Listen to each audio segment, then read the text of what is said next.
একটা ছোট পাখি ছিল। সব পাখি উড়তে পারত কিন্তু সে পারত না। প্রতিদিন সে আকাশের দিকে তাকিয়ে ভাবত, আমি কি কোনোদিন উড়তে পারব? একদিন ঝড় এল, গাছের ডাল ভেঙে পড়ল, সব পাখি উড়ে পালিয়ে গেল। আর ছোট পাখিটা পড়ে রইল একা। কিন্তু সেদিন সে একটা সিদ্ধান্ত নিল। সে ভাবল, আজ যদি না চেষ্টা করি তাহলে কোনোদিনই পারব না। সে চোখ বন্ধ করল, ডানা মেলল আর নিজেকে বিশ্বাস করল।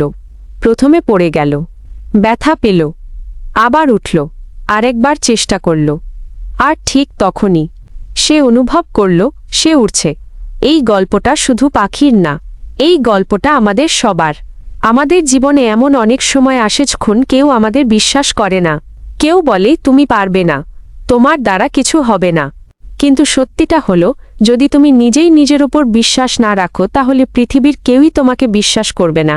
নিজের উপর বিশ্বাস রাখা মানে এই না যে তুমি কখনো হারবে না, বরং এর মানে হলো হারলেও তুমি আবার উঠে দাঁড়াবে।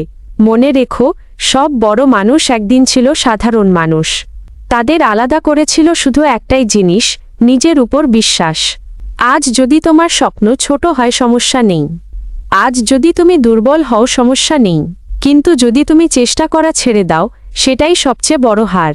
নিজেকে বিশ্বাস করো, কারণ তুমি পারো, হয়তো আজ না, কিন্তু একদিন অবশ্যই।